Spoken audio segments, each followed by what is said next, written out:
हरे कृष्ण। आप सब लोगों का स्वागत है। श्रीपाद रामानुजाचार्य की कथाओं का हम लोग आस्वादन कर रहे हैं। तो पिछले कुछ हफ्तों से हम लोग इस कथा का वर्णन करते आ रहे हैं और हमने पिछली बार देखा था कि किस तरह से श्रीपाद रामानुजाचार्य के मठ में उनके बहुत सारे शिष्य जुड़ना चालू हो जाते हैं और उसमें से प्रमुख थे दाशरथी, कुरेश। ये दो तो कांचीपुरम से आए थे। उसके साथ साथ उसके बाद गोविंदा जो उनके चचेरे भाई थे, और साथ में उसके पहले हमने देखा था लास्ट टू लास्ट क्लास में यज्ञेश, जिनका नाम जो एक्चुअली पहले डिबेट कर रहे थे रामानुजाचार्य से।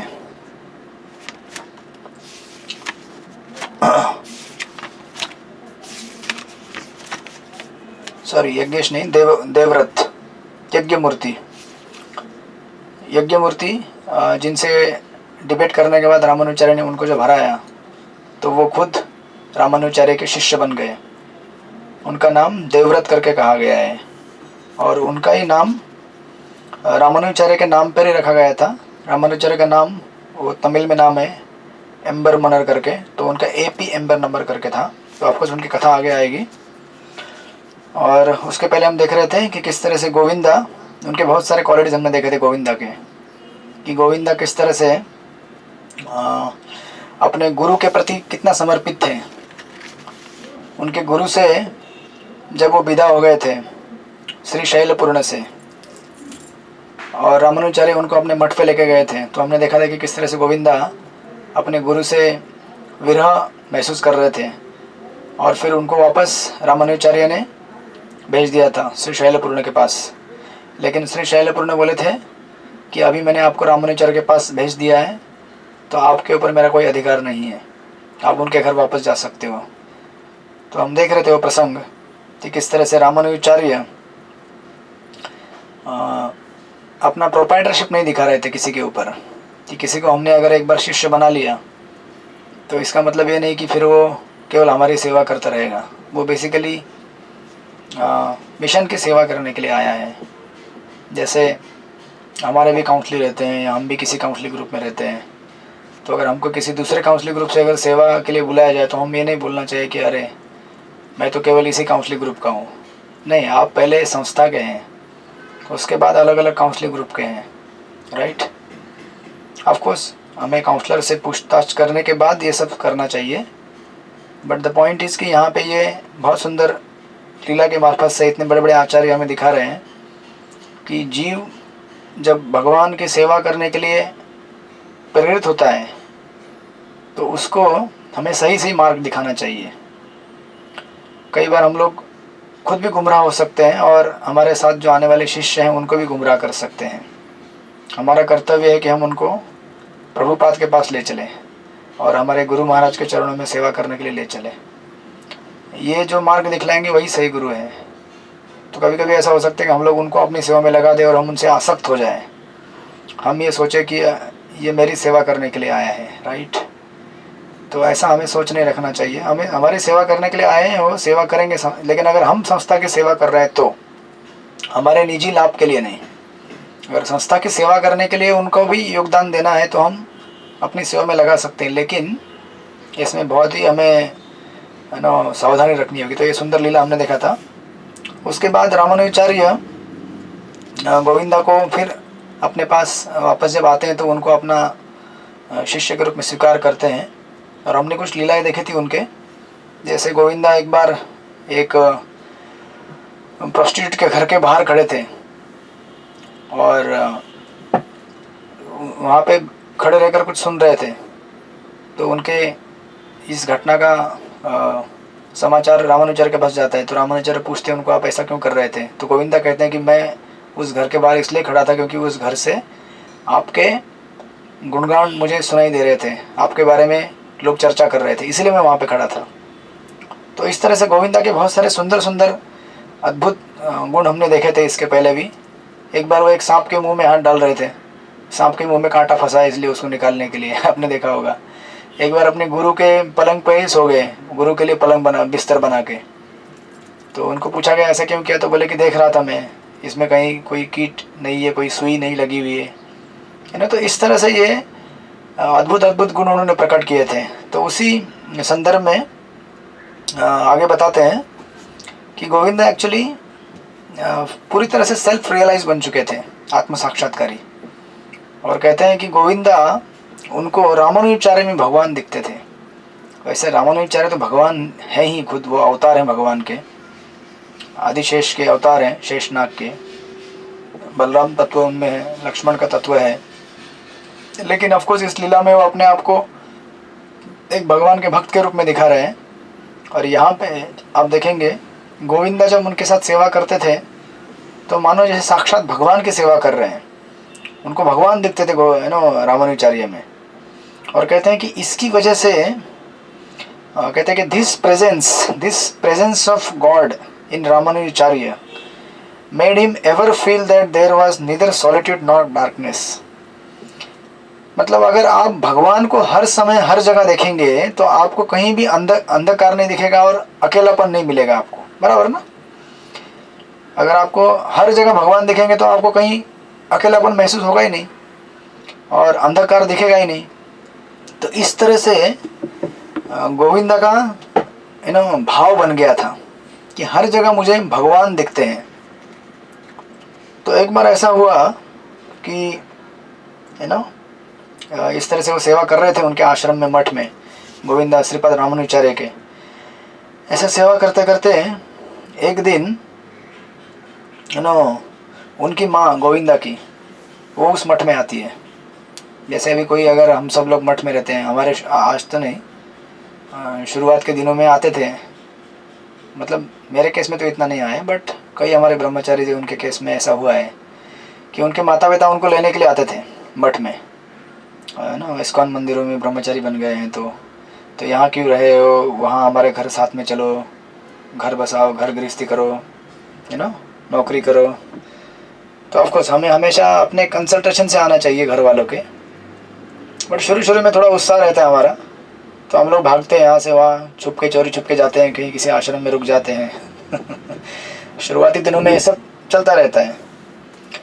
बट ऑफकोर्स यहाँ पे तो उनको ऐसे लेने के लिए आया करते थे।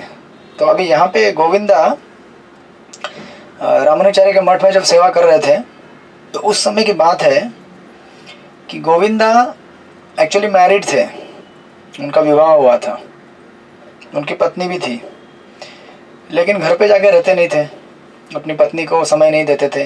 वो तो मठ में ही रह के सेवा कर रहे थे, खुश थे, मठ में रहना, सेवा करना, रामानुजाचार्य की, भगवान के बारे में सुनना, भगवान की सेवा करना, इसमें मस्त हो गए थे वो। तो एक दिन उनकी माँ मठ में आती है, और कहती है कि देखो तुम्हारी जो पत्नी है वो अभी योग्य उम्र की हो गई है, जिसके साथ तुम्हें अभी संग करना चाहिए, सहवास करना चाहिए संतान की उत्पन्नति के लिए।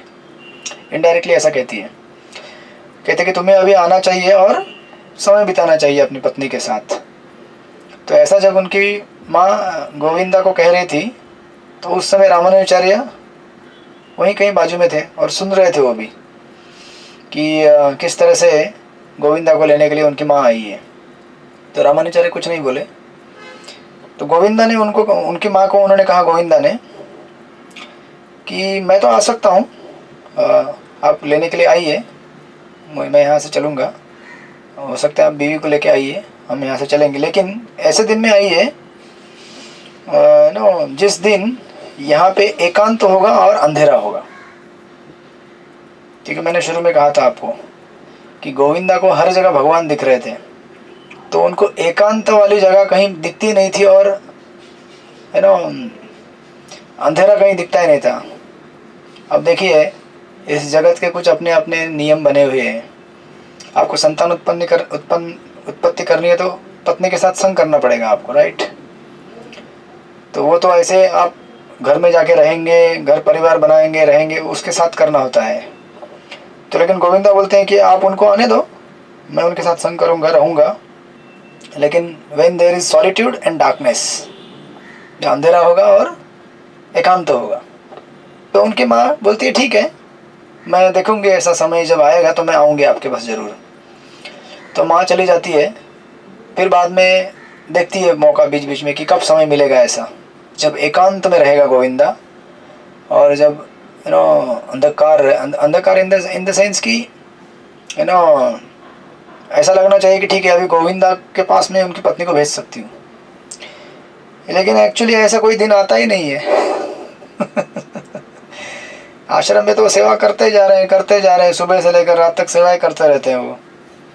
तो उनकी माँ देखती है कि ऐसा तो कुछ समय, ऐसा कोई क्षण आता ही नहीं है जब गोविंदा अकेला हो, या फिर ऐसा लगे कि अभी गोविंदा एकांत में है, अभी उसकी पत्नी को भेजा जाए उसकी सेवा करने के लिए, तो अभी ऐसा जो चल रहा था, तो ये सब घटनाओं का ब्यौरा रामानुचार्य के पास चला जाता है, जो कि उनको पहले से पता था।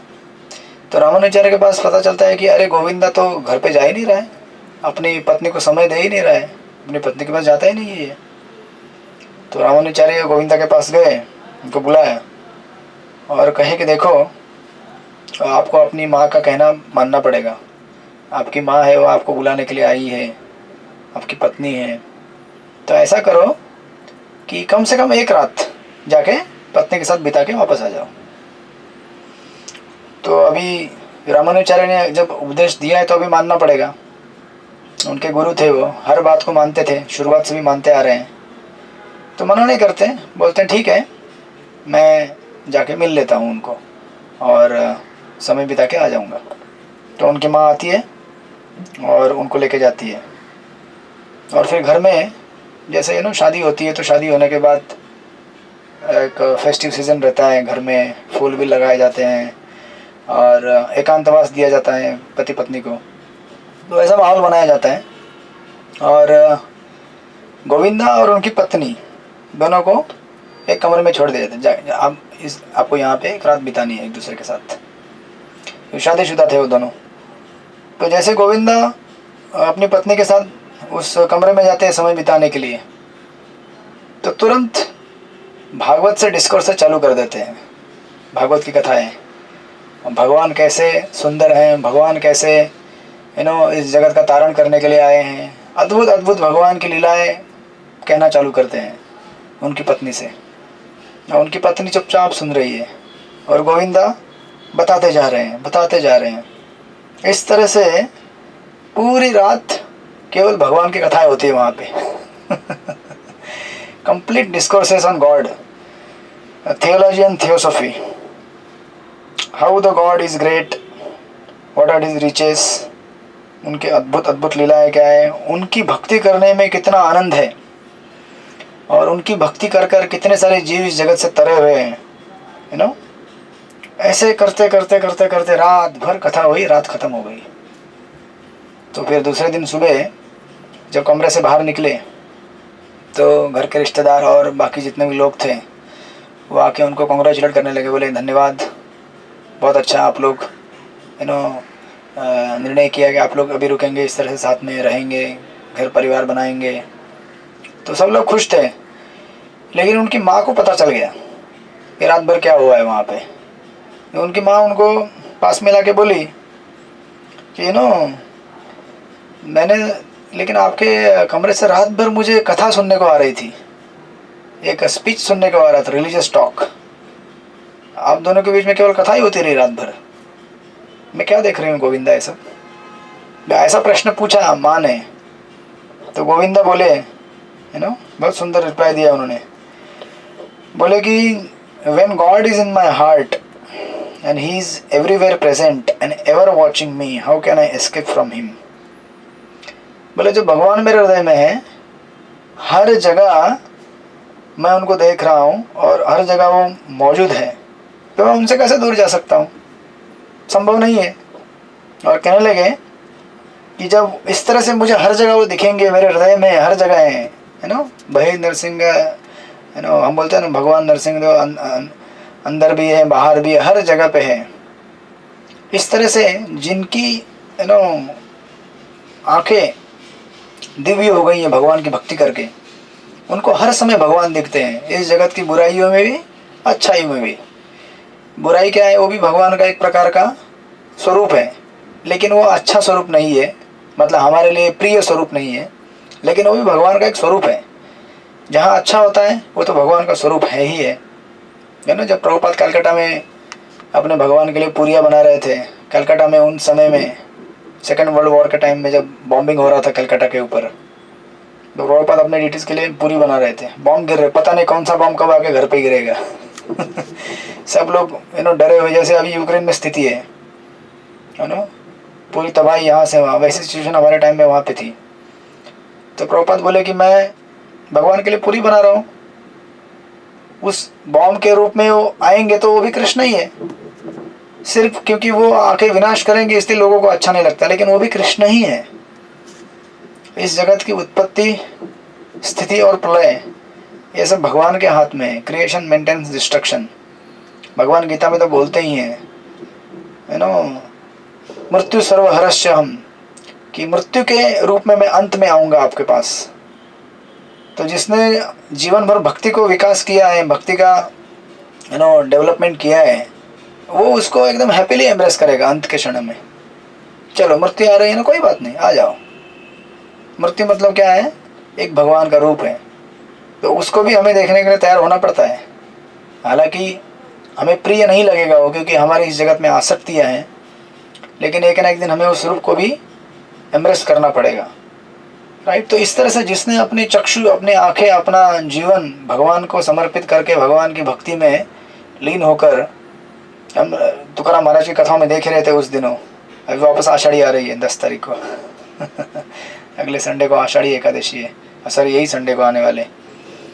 तो तुकाराम महाराज किस तरह से जब उनके घर में बहुत सारा ऑपुलेंस था, तभी भगवान को देख रहे थे। जब गांव में सूखा आया, उनका बिजनेस लूट गया, तभी भगवान को देख रहे थे। हर क्षण भगवान को देखते थे वो। इसलिए ऐसे भक्तों के लिए क्या होता है, विश्वम पूर्ण सुखाय थे, संपूर्ण जगत सुखमय बन जाता है। ये प्रभुरानंद सरस्वती ठाकुर का एक कोटेशन है, विश्वम पूर्ण सुखाय थे। जिन्होंने भगवान को देखना सीखा है उनके लिए संपूर्ण जगत क्या हो जाता है, सुखमय बन जाता है। तो गोविंदा बोलते हैं कि मुझे तो इस तरह से एकांतवास कहीं मिलता ही नहीं है। तो कहते हैं कि I and feel and I can't feel lonely enough to be able to do any other work than that for his contemplation and praise।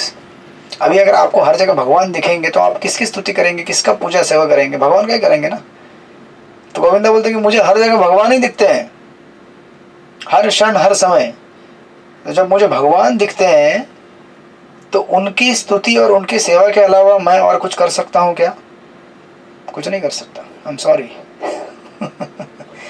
तो इस तरह से अपनी माँ को वो बोलते हैं, वो कहते हैं कि इस तरह से मेरे लिए कभी भी सॉलिट्यूड यानी कि एकांतवास संभव नहीं है। और जब एकांतवास संभव नहीं है तो कोई भी सीक्रेट काम मैं नहीं कर सकता,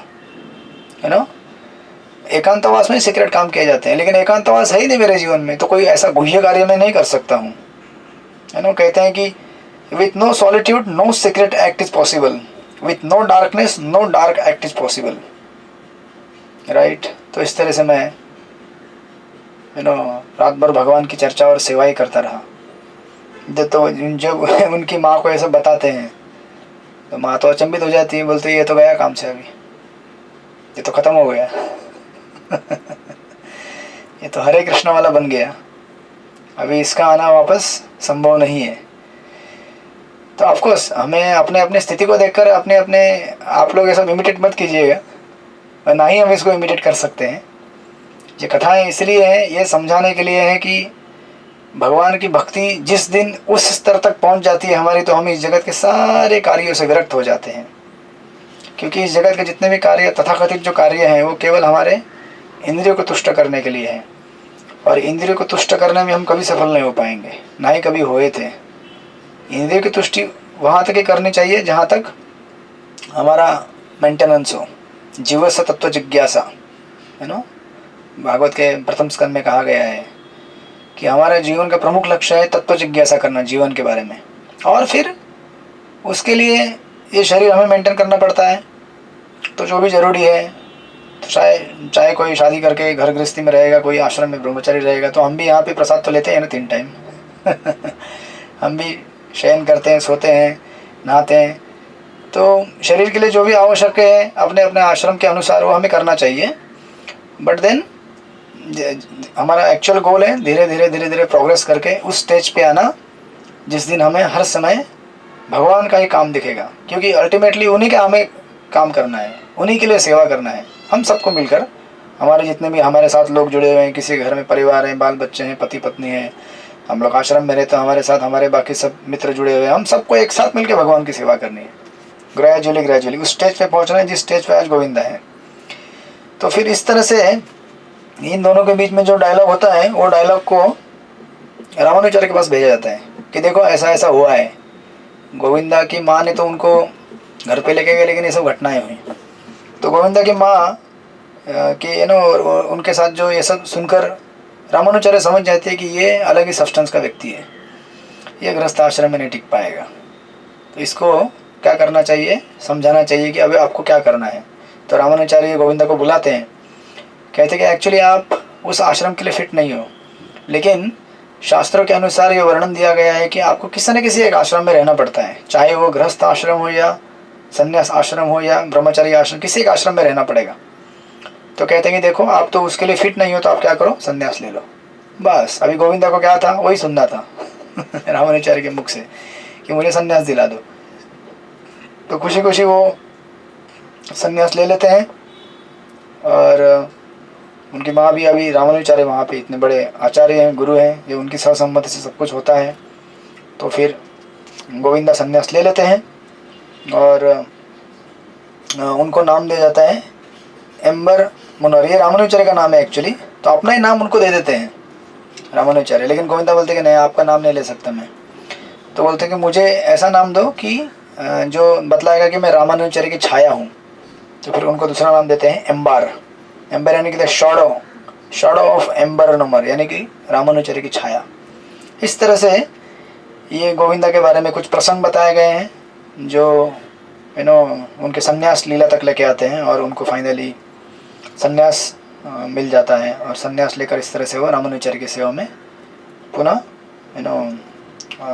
बिजी हो जाते हैं।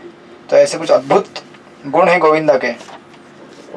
तो इस तरह से ये गोविंदा का एक प्रकार चैप्टर पूरा हो जाता है। अब उसके बाद और एक चैप्टर यहाँ पे है देवव्रत के बारे में। देवव्रत यानी कि जो यज्ञ मूर्ति थे, जिनको डिबेट में डिफीट करके रामानुचार्य ने अपना शिष्य बनाया था। तो एक बात की बात है कि एक्चुअली रामानुचार्य श्रीरंगम में सब लोग रह रहे थे और श्रीरंगम में सब कुछ ठीक ठाक चल रहा था।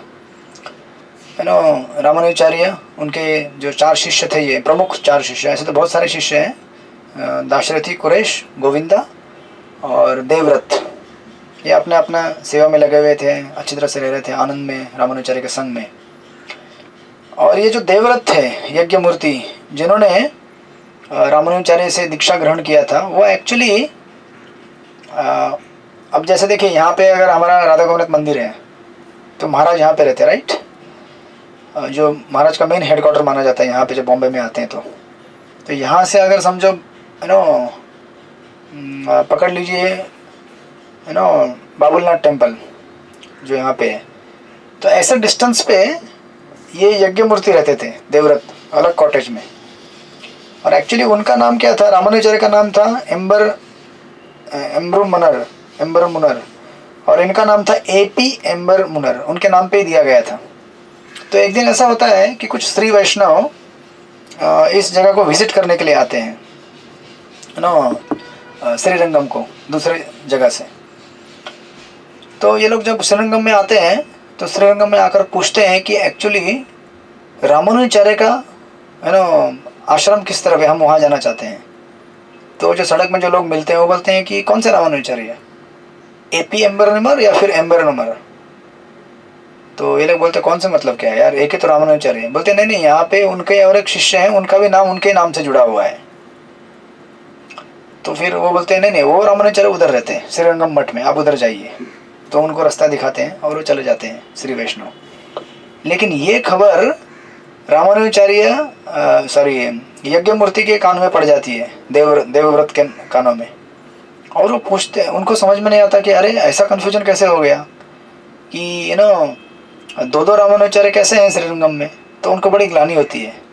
वो सोचते हैं कि अगर मैं उनसे अलग नहीं रहता ना, रामानुजाचार्य से इस तरह से अपना अलग कुटिया में, तो ये दिक्कत नहीं आई होती आज, क्योंकि उन्होंने अपने नाम से मुझे नाम दिया है। तो इस तरह से उन्हें बहुत ग्लानि होती है और आश्रम में जाते हैं रामानुजाचार्य के, और रामानुजाचार्य के आश्रम में जाकर उनके चरणों में गिर जाते हैं और कहते हैं कि कि मैंने एक्चुअली आपने मुझे इतना आश्रय दिया, लेकिन इसके बाद भी मैं अभी तक सुधरा नहीं हूँ।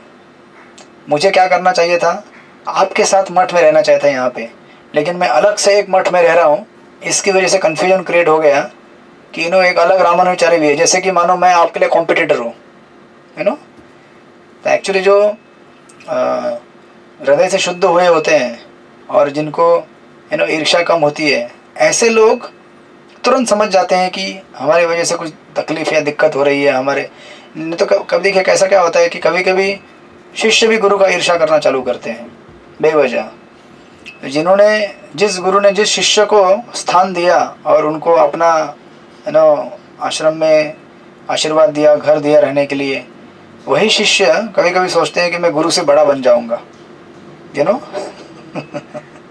और गुरु की जगह लूँगा मैं एक दिन। ऐसे कई स्पिरिचुअल ऑर्गेनाइजेशन में आपने देखे होंगे, या फिर पॉलिटिकल में तो आप देखते ही हैं, ऐसे जगह पे बहुत सारी चीज़ें होती रहती है, लेकिन एक्सपेक्टेड है पॉलिटिकल में, लेकिन स्पिरिचुअल सर्कल में ऐसा नहीं होना चाहिए कभी।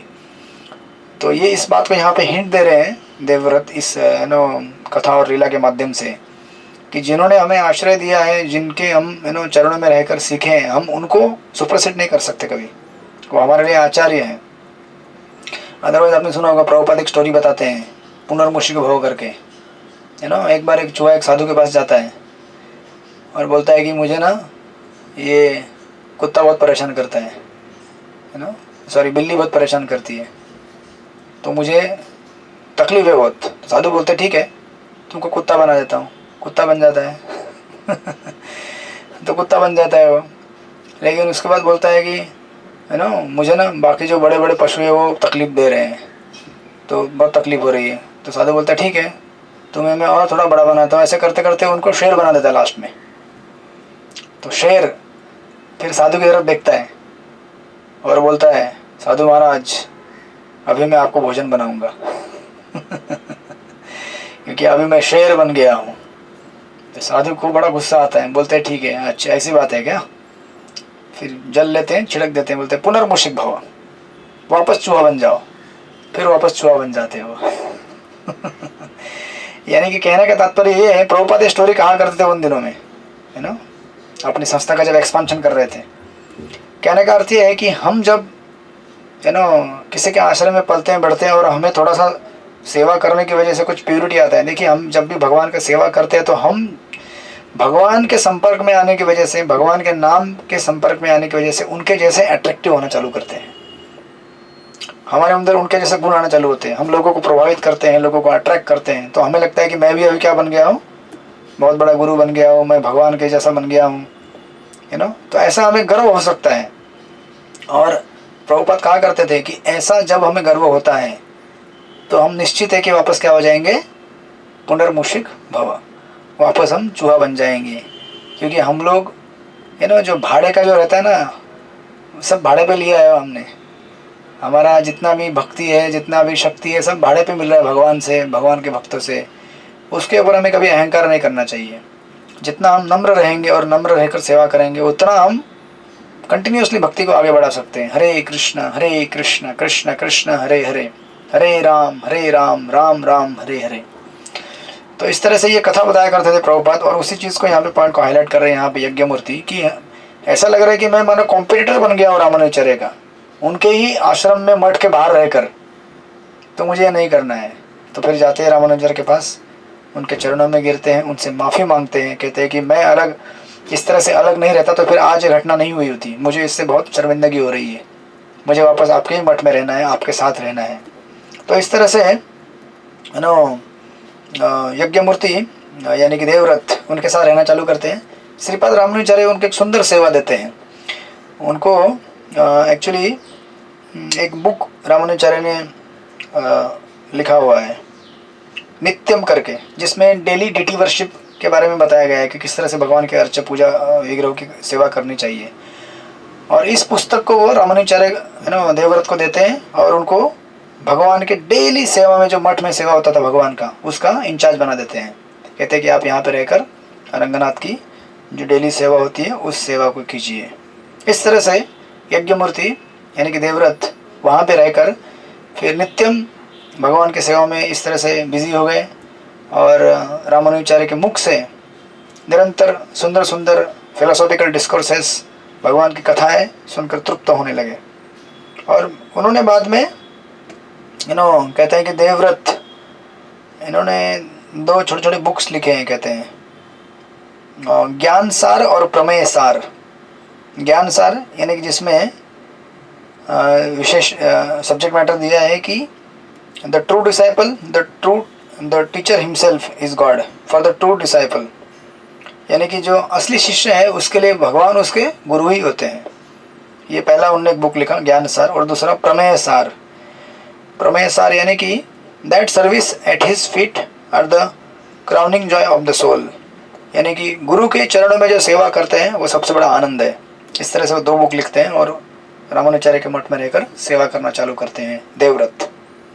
अब इसके बाद ये सब जो घटनाएं होती हैं, एक दिन जब ये 4 शिष्य बैठकर रामानुजाचार्य, उनके साथ दाशरथी, कुरेश और देवव्रत और दूसरे उनके गोविंदा भाई, ये सब मिलकर जब एक बार नाम अलवार जो संत थे द्रविड़ देश के, जो 12 अलवरों में से एक, उनके जब कथाओं दिव्य प्रबंध के बारे में कुछ बुक में पढ़ रहे थे, उस समय ऐसा होता है कि नाम अलवार एक अलग अलग संप्रदाय और अलग अलग श्रद्धाओं वाले लोगों का फेथ का वर्णन कर रहे होते हैं कि किस तरह से इस जगत में शैव संप्रदाय के लोग हैं, फिर जैन संप्रदाय के लोग हैं, बौद्ध संप्रदाय के लोग हैं, और उनका अपना अपना अलग अलग भगवान का एक अप्रोच है भगवान को जानने का, समझने का।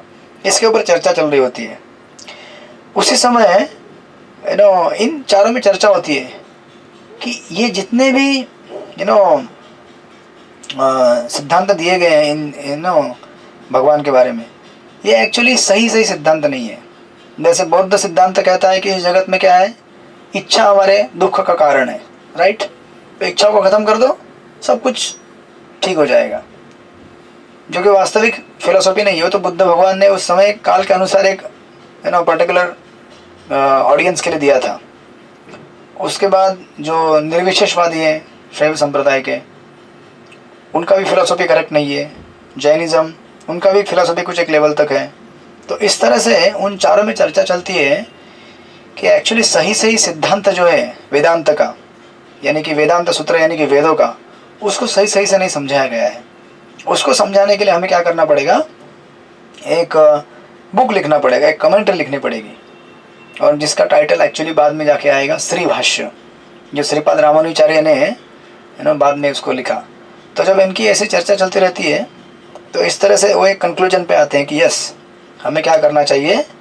श्रीपाद यमुनाचार्य, उनकी इच्छाएं थी, 3 इच्छाएं थी, 3 उंगलियां उठी थी ना, कि व्यास देव ने जो, उसमें से एक इच्छा था कि व्यास देव का जो वेदांत सूत्र है उसके ऊपर कमेंट्री लिखी जाए, right. One of that was the desire of Yamunacharya.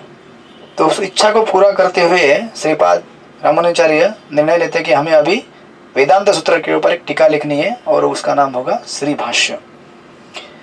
तो एक्चुअली उसको लिखने के लिए एक प्रसंग आएगा, यहाँ पे आगे भी आता है वो प्रसंग, लेकिन उसको मैं यहाँ पे बता देता हूँ कि उनको एक बुक लिखना था, एक बुक चाहिए था, रेफरेंस बुक, बोधायन नृत्य करके, जो कि कश्मीर के शारदा पीठ में था। उस बुक को प्राप्त करने के, ताकि उसमें से कुछ इनपुट लिया जाए लिखने के लिए, ऋषि बोधायन उन्होंने लिखा हुआ था। तो उसको प्राप्त करने के लिए उन्हें एक्चुअली कश्मीर जाकर वो कॉपी लेके आना था।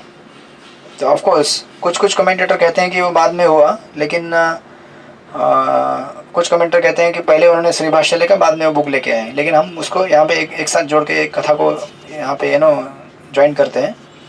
तो रामानुजाचार्य एक्चुअली उस बुक को लेने के लिए कश्मीर की तरफ निकल जाते हैं, बोधायन वृत्ति कुरेश को लेकर साथ में जब वहाँ पे पहुँचते हैं शारदा पीठ में, तो उसका वर्णन आता है कि शारदा पीठ में उस बुक को लेने के लिए जब उनके लाइब्रेरी में जाते हैं कश्मीरी पंडितों के उस शारदा पीठ में, तो वो लोग मना करते हैं, कहते हैं कि ये बुक हम आपको नहीं दे सकते। इनफैक्ट रामानुजाचार्य वहाँ पे सबको डिबेट में हरा कर परास्त कर देते हैं, जो भी उनके साथ डिबेट होता है। उस डिबेट में हार कर सब लोग, अब राजा जो थे वहाँ के वो तो उनके सबऑर्डिनेट हो जाते हैं, राजा उनसे प्रभावित होते हैं, लेकिन जितने भी पंडित थे उन मठ के अंदर वो सारे ईर्ष्यालु हो जाते हैं उनके ऊपर, और उनको वो बुक देते ही नहीं, बोधायन वृत्ति।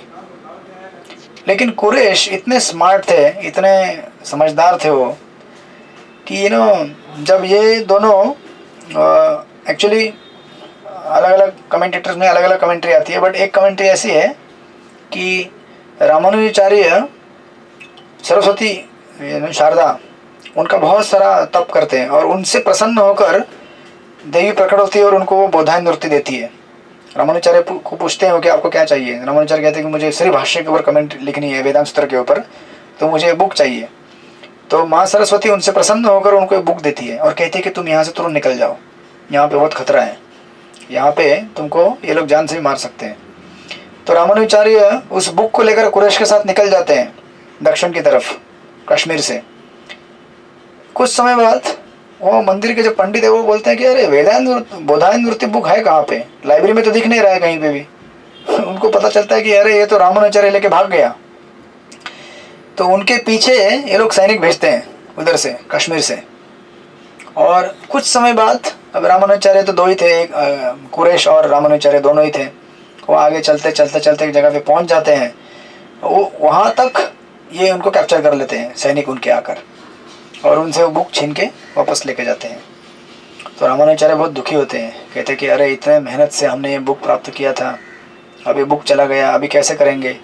तो कुरैश कहते हैं कि आप चिंता मत करो, इस बुक को मैंने यात्रा करते करते पढ़ लिया है, अब हम जहाँ तक पहुँचे हैं ना तब तक मैंने बुक पूरा पढ़ लिया है, और मुझे पूरा बुक क्या है याद है।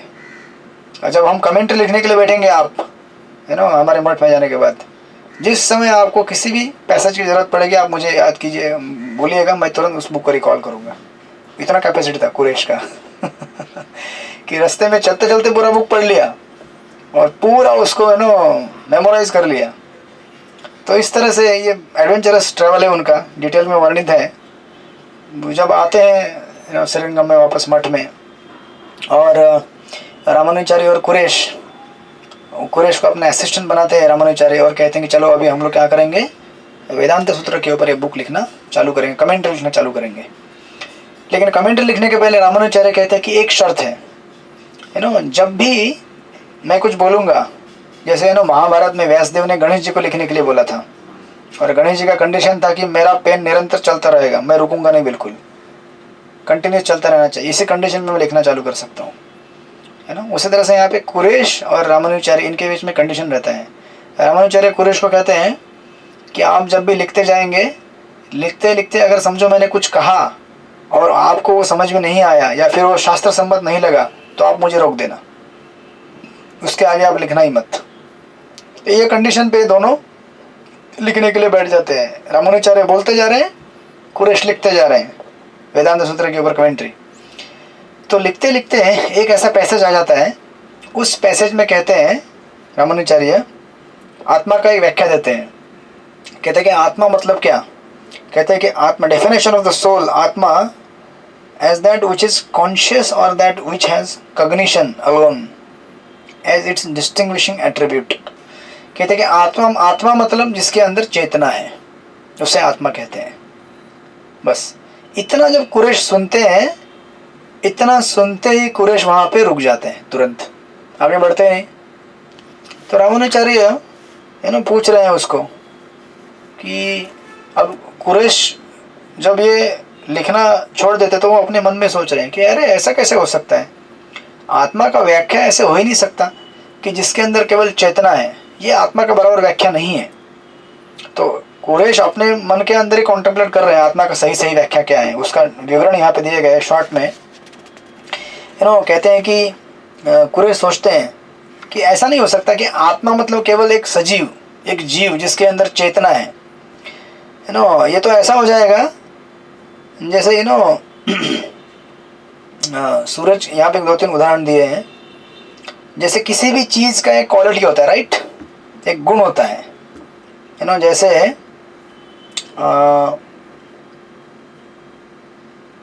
जैसे सूरज है, सूरज को उसकी रोशनी से जाना जाता है, राइट।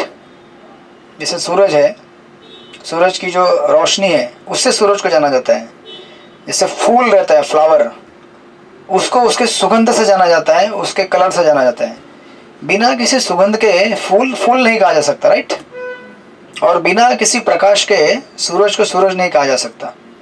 ये दोनों के इम्पोर्टेंट क्वालिटीज हैं। उसी तरह से आत्मा का सबसे इम्पोर्टेंट क्वालिटी क्या है? आप में से कोई बताएंगे, बताना चाहेंगे? हमारा सबसे इम्पोर्टेंट क्वालिटी क्या है ना? Just to make it little conversation type. आपको एक्सेस है माइक में बोलने का? नहीं है? बोल सकते हैं ना? हाँ प्रभु जी, मैंने ना अनम्यूट कर रखा है ताकि बीच में कोई अनम्यूट ना करे तो। अच्छा अच्छा, सबको अनम्यूट कर दीजिए, देखते हैं। यस,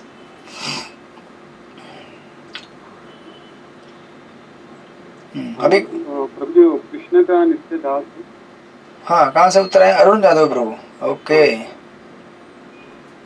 और किसी को कुछ आंसर देना है इसके अलावा? आत्मा का विशेष गुण क्या हो सकता है?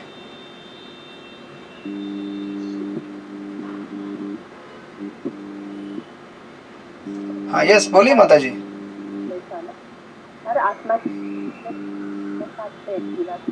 आत्मा और परमात्मा एक है। Okay okay, something like that. ठीक है, थोड़ा थोड़ा आवाज आया, थोड़ा थोड़ा आवाज नहीं आया। Okay okay okay okay, all right all right. Prabhu ji, आत्मा इमॉर्टल है। आत्मा इमॉर्टल है, अमर है।